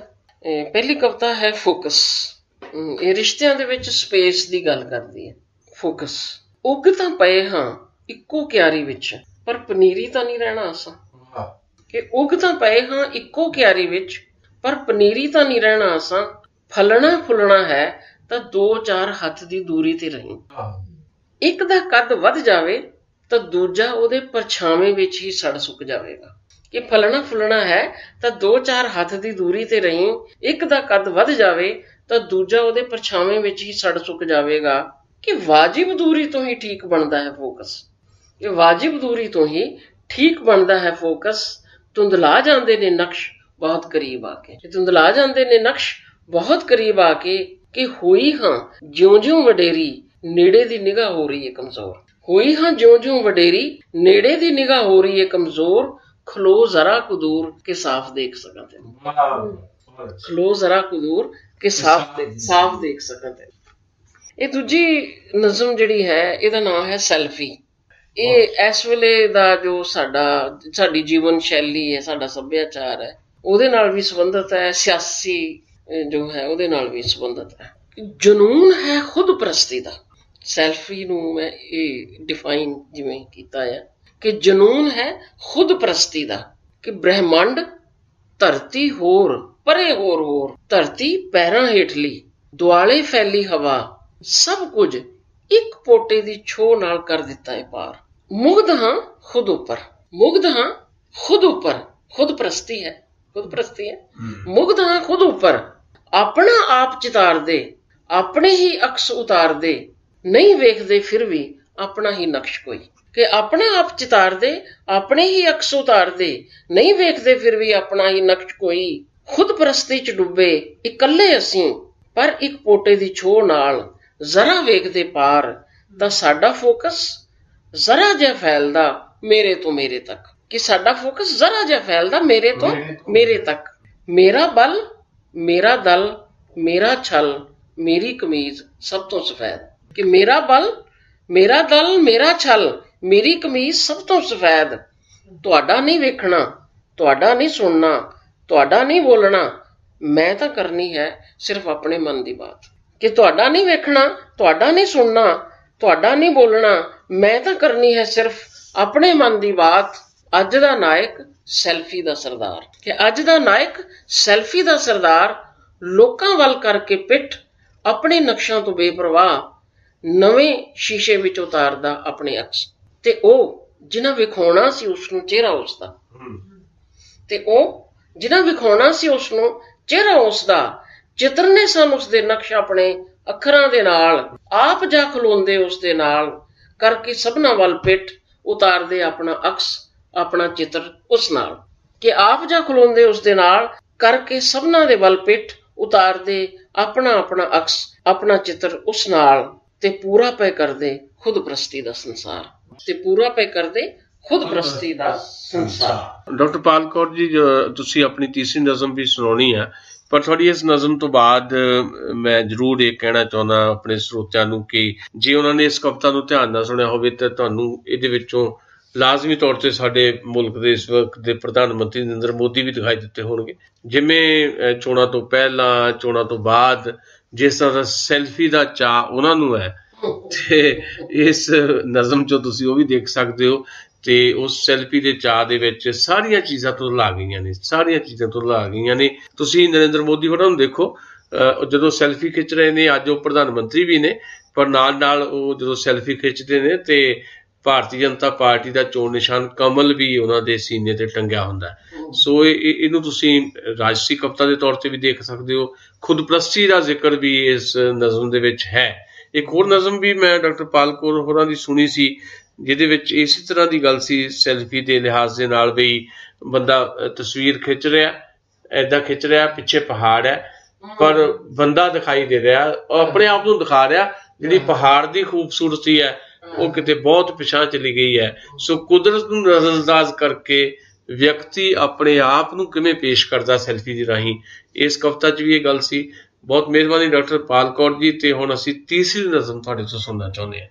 ਇਹ ਨਜ਼ਮ ਹੈ ਘੜੀ। ਉਹ ਘੜੀ ਕਿੱਥੇ ਹੈ ਜੋ ਮੇਰੇ ਸਾਹਾਂ ਅੰਦਰ ਸੀ, ਜੋ ਮੇਰੀ ਨਬਜ਼ ਨਾਲ ਚੱਲਦੀ ਸੀ। ਯਾਤਰਾ ਇਹਦੇ 'ਚ ਕਵਿਤਾ 'ਚ ਮੈਂ ਆਪਣੀ ਜ਼ਿੰਦਗੀ ਦੀ, ਕਿ ਉਹ ਘੜੀ ਕਿੱਥੇ ਹੈ ਜੋ ਮੇਰੇ ਸਾਹਾਂ ਅੰਦਰ ਸੀ, ਜੋ ਮੇਰੀ ਨਬਜ਼ ਨਾਲ ਚੱਲਦੀ ਸੀ। ਅੱਜ ਕੱਲ ਮੇਰੀ ਹਰ ਕੰਧ ਤੇ ਲਮਕੀ, ਹਰ ਘੜੀ ਤੇ ਉਹਦੀ ਘੜਿਆਲੀ ਰੁਕ ਗਈ ਹੈ। ਮੁਥਾਜ ਹੈ ਆਪਣੀ ਖੁਰਾਕ ਦੀ, ਮੁਥਾਜ ਹੈ ਆਪਣੀ ਖੁਰਾਕ ਦੀ। ਖੁਰਾਕ ਸਵੇਰੇ ਦੁਪਹਿਰ ਸ਼ਾਮ, ਖੁਰਾਕ ਨਾਲ ਹੀ ਚੱਲਦੀ ਹੈ ਜ਼ਿੰਦਗੀ। खुराक सवेरे दोपहर शाम, खुराक नाल ही चलदी है जिंदगी। रुल गई है वो खुराक जिस नाल जिंदा सां, जिस नाल उड़दी सां, जिस नाल मैं सां। कि रुल गई है वो खुराक जिस नाल जिंदा सां, जिस नाल उड़दी सां, जिस नाल मैं सां। हुण तां हथ नाल चाबी दे के भी नहीं चलदी कोई घड़ी, कि हुण तां हथ नाल चाबी दे के भी नहीं चलदी कोई घड़ी। बंद हो जांदी हां उस सैल अंदर जिस बिना नहीं चलदी घड़ी कोई मेरी। सैल दे दो अर्थ इत्थे वरते ने मैं, कि बंद हो जांदी हां उस सैल अंदर जिस बिना नहीं चलदी घड़ी कोई मेरी।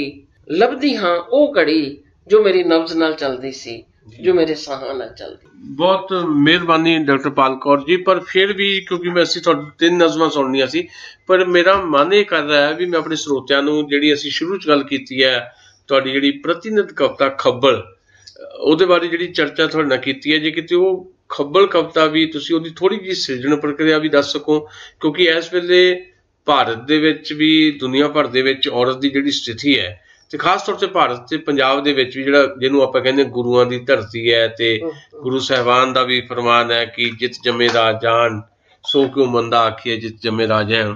ਉਸੇ ਧਰਤੀ ਦੇ ਉੱਤੇ ਧੀਆਂ ਦੇ ਕਤਲ ਹੋ ਰਹੇ ਨੇ, ਕੁੱਖਾਂ ਦੇ ਵਿੱਚ ਹੋ ਰਹੇ ਨੇ। ਪੁਰਾਣੇ ਜ਼ਮਾਨੇ ਦੇ ਵਿੱਚ ਗਲਾਂ 'ਚ ਗੂਠੇ ਦੇ ਕੇ ਧੀਆਂ ਨੂੰ ਮਾਰ ਦਿੱਤਾ ਜਾਂਦਾ ਸੀ, ਹੁਣ ਪੇਟ ਦੇ ਵਿੱਚ ਹੀ ਖਤਮ ਕਰ ਦਿੱਤਾ ਜਾਂਦਾ ਹੈ।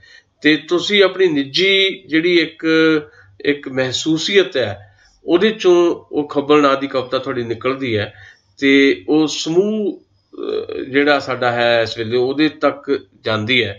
ਉਹ ਕਵਿਤਾ ਅਸੀਂ ਚਾਹੁੰਦੇ ਹਾਂ ਵੀ ਜੇ ਤੁਸੀਂ ਸਾਨੂੰ ਸੁਣਾ ਸਕੋ ਸਾਡੇ ਸਰੋਤਿਆਂ ਨੂੰ ਉਹਦੀ ਥੋੜੀ ਜਿਹੀ ਸਿਰਜਣ ਪ੍ਰਕਿਰਿਆ ਤੇ ਉਹ ਕਵਿਤਾ ਵੀ ਜੇ ਤੁਸੀਂ ਸਾਡੇ ਨਾਲ ਦੱਸ ਸਕੋ ਤੇ ਇਹ ਸਾਡੇ ਲਈ ਬਹੁਤ ਲਾਹੇਵੰਦ ਹੋਏਗਾ ਸਾਡੇ ਸਰੋਤਿਆਂ ਲਈ। ਉਸ ਕਵਿਤਾ ਦਾ ਜੋ ਮਹੱਤਵਪੂਰਨ ਹਿੱਸਾ, ਪਹਿਲਾ ਹਿੱਸਾ ਹੈ ਉਹਦਾ, ਉਹ ਮੈਨੂੰ ਯਾਦ ਹੈ। ਪੂਰੀ ਕਵਿਤਾ ਇਸ ਵੇਲੇ ਨਹੀਂ ਹੈ ਮੇਰੇ ਕੋਲ। ਇਹ ਕਵਿਤਾ ਮੇਰੇ ਜਨਮ ਨਾਲ ਹੀ ਸੰਬੰਧਿਤ ਹੈ ਤੇ ਮੈਨੂੰ ਬਾਅਦ ਵਿੱਚ ਪਤਾ ਲੱਗਿਆ ਕਿ ਵੀ ਜਦੋਂ ਮਤਲਬ ਮੈਂ ਹੋਣ ਵਾਲੀ ਸੀਗੀ ਤਾਂ ਉਦੋਂ ਮੇਰੀ ਮਾਂ ਨੂੰ ਕਿਹਾ ਗਿਆ ਕਿ ਵੀ ਲੋੜ ਨਹੀਂ ਆ ਹੁਣ। ਤਾਂ ਉਹ ਫਿਰ ਦਾਈ ਦੀਆਂ ਪੁੜੀਆਂ, ਉਹਨਾਂ ਦਿਨਾਂ 'ਚ ਹਾਲੇ ਅਲਟਰਾਸਾਊਂਡ ਨਹੀਂ ਸੀ ਹੁੰਦੇ, ਸੋ ਦਾਈ ਦੀਆਂ ਪੁੜੀਆਂ ਦੇ ਕੇ ਕੋਸ਼ਿਸ਼ ਕੀਤੀ ਗਈ ਕਿ ਇਹ ਖਤਮ ਹੋ ਜਾਏ। ਤੇ ਜਦੋਂ ਮੇਰਾ ਜਨਮ ਹੋਇਆ ਤੇ ਉਸ ਵੇਲੇ ਮੇਰੀ ਮਾਂ ਦਾ ਦੁੱਖ ਇਹ ਸੀਗਾ ਕਿ ਵੀ ਹੁਣ ਮੇਰਾ ਪਤੀ ਪਤਾ ਨਹੀਂ ਮੈਨੂੰ ਕੀ ਕਹੂਗਾ। ਤੇ ਮੇਰੇ ਜਿਹੜੇ ਪਿਤਾ ਸੀਗੇ ਉਹ ਮੇਰੀ ਮਾਂ ਦੇ ਨਾਲ ਬੋਲੇ ਨਹੀਂ ਮਹੀਨਾ ਭਰ ਇਸ ਗੱਲ ਤੇ ਕਿ ਕੁੜੀ ਕਿਉਂ ਹੋਈ ਹੈ। ਉਹ ਅਹਿਸਾਸ ਮੈਨੂੰ ਜਦੋਂ ਪਤਾ ਲੱਗਿਆ ਤੇ ਮੈਂ ਇਹ ਕਵਿਤਾ ਜਿਹੜੀ ਹੈ ਉਹ ਲਿਖੀ ਸੀ, ਕਾਫੀ ਬਾਅਦ ਵਿੱਚ ਲਿਖੀ ਭਾਵੇਂ ਮੈਨੂੰ ਪਤਾ ਲੱਗਣ ਤੋਂ ਬਾਅਦ। ਸੋ ਉਹ ਕਵਿਤਾ ਇੱਦਾਂ ਸੀ ਕਿ ਸੁਣਿਆ ਹੈ ਕਿ ਜਦੋਂ ਮੈਂ ਜੰਮੀ ਸਾਂ ਤਾਂ ਮੈਨੂੰ ਵੇਖ ਕੇ ਕਿਸੇ ਨੇ ਮੂੰਹ ਫੇਰ ਲਿਆ ਸੀ ਤੇ ਕਿਸੇ ਨੇ ਪਿੱਠ ਕਰ ਲਈ ਸੀ। ਕਿ ਸੁਣਿਆ ਹੈ ਕਿ ਜਦੋਂ ਮੈਂ ਜੰਮੀ ਸਾਂ ਤਾਂ ਮੈਨੂੰ ਵੇਖ ਕੇ ਕਿਸੇ ਨੇ ਮੂੰਹ ਫੇਰ ਲਿਆ ਸੀ ਤੇ ਕਿਸੇ ਨੇ ਪਿੱਠ ਕਰ ਲਈ ਸੀ। ਤੇ ਜਿਵੇਂ ਕਹਿੰਦੇ ਨੇ ਬੱਚਾ 21 ਦਿਨਾਂ ਵਿੱਚ ਪਿਓ ਦੀ ਪੱਗ ਪਛਾਣ ਲੈਂਦਾ ਹੈ, ਮੈਂ ਪਿੱਠ ਪਛਾਣ ਲਈ ਸੀ। ਮੈਂ ਖੱਬਲ ਵਾਂਗ ਮੁੜ ਮੁੜ ਤੇ ਬਦੋ ਬਦੀ ਜੰਮੀ ਹਾਂ ਤੇ ਬਦੋ ਬਦੀ ਪਲੀ ਹਾਂ। ਬਹੁਤ ਮਿਹਰਬਾਨੀ ਡਾਕਟਰ ਪਾਲ। ਤੇ ਅਸਲ ਦੇ ਵਿੱਚ ਅਸੀਂ ਆਪਣੇ ਸਰੋਤਿਆਂ ਨੂੰ ਦੱਸਣਾ ਚਾਹੁੰਦੇ ਵੀ ਖੱਬਲ ਇੱਕ ਏਦਾਂ ਦਾ ਘਾਹ ਆ ਜਿਹੜਾ ਆਪਣੇ ਆਪ ਉੱਗਦਾ ਹੈ, ਉਹਨੂੰ ਕੋਈ ਬੀਜਿਆ ਨਹੀਂ ਜਾਂਦਾ, ਬਾਰ-ਬਾਰ ਉੱਗਦਾ ਹੈ, ਬਾਰ-ਬਾਰ ਉਹਨੂੰ ਵੱਢਿਆ ਜਾਂਦਾ ਤੇ ਕੱਟਿਆ ਜਾਂਦਾ ਹੈ, ਉਹਦੇ ਜ਼ਖਮ ਹੁੰਦੇ ਨੇ ਬਹੁਤ ਸਾਰੇ ਤੇ ਆਪਣੇ ਆਪ ਨੂੰ ਖੱਬਲ ਦੇ ਤੌਰ ਦੇ ਉੱਤੇ ਪ੍ਰਸਤੁਤ ਕਰਕੇ ਦਾ ਮਤਲਬ ਇਹ ਨਹੀਂ ਹੈ ਕਿ ਡਾਕਟਰ ਪਾਲ ਕੌਰ ਆਪਣੇ ਆਪ ਦੀ ਗੱਲ ਕਰ ਰਹੇ ਨੇ। ਇਸ ਵੇਲੇ ਦੀ ਜਿਹੜੀ ਸਭ ਤੋਂ ਵੱਡੀ ਪ੍ਰੋਬਲਮ ਸਾਡੀ ਇੱਥੇ ਬਣੀ ਹੋਈ ਹੈ ਪੰਜਾਬ ਦੇ ਵਿੱਚ, ਖਾਸ ਤੌਰ ਤੇ ਦੇਸ਼ 'ਚ ਵੀ ਪੰਜਾਬ 'ਚ ਵੀ, ਧੀਆਂ ਦਾ ਤਿਸਕਾਰ ਜਿਸ ਤਰੀਕੇ ਨਾਲ ਹੋ ਰਿਹਾ ਹੈ ਉਹਦੀ ਜੇ ਕਵਿਤਾ ਆਪਣੇ ਆਪ 'ਚ ਬਹੁਤ ਮਹੱਤਵਪੂਰਨ ਸਥਾਨ ਗ੍ਰਹਿਣ ਕਰਦੀ ਹੈ। ਕਿਸੇ ਦਿਨ ਫੇਰ ਮਿਲਾਂਗੇ ਡਾਕਟਰ ਪਾਲ ਕੌਰ ਨੂੰ ਕੁਝ ਹੋਰ ਨਵੀਆਂ ਕਵਿਤਾਵਾਂ ਦੇ ਨਾਲ। ਅੱਜ ਹੁਣੇ ਤੁਹਾਡੇ ਤੋਂ ਆਗਿਆ ਲੈਂਦੇ ਸਾਂਝੀ ਸੱਥ ਦੇ ਵਿੱਚ ਡਾਕਟਰ ਪਾਲ ਕੌਰ ਹੋਰਾਂ ਦਾ ਸ਼ੁਕਰੀਆ ਅਦਾ ਕਰਦਿਆਂ ਹੋਇਆ ਕਿ ਇਹਨਾਂ ਨੇ ਅੰਬਾਲੇ ਤੋਂ ਵਿਸ਼ੇਸ਼ ਤੌਰ 'ਤੇ ਆ ਕੇ ਸਾਡੇ ਸਟੂਡੀਓ ਦੇ ਵਿੱਚ ਸਾਡੇ ਨਾਲ ਗੱਲਬਾਤ ਵੀ ਕੀਤੀ, ਆਪਣੀਆਂ ਕਵਿਤਾਵਾਂ ਵੀ ਸੁਣਾਈਆਂ। ਅਗਲੇ ਹਫ਼ਤੇ ਫੇਰ ਮਿਲਾਂਗੇ। ਬਹੁਤ ਬਹੁਤ ਮਿਹਰਬਾਨੀ, ਬਹੁਤ ਬਹੁਤ ਸ਼ੁਕਰੀਆ।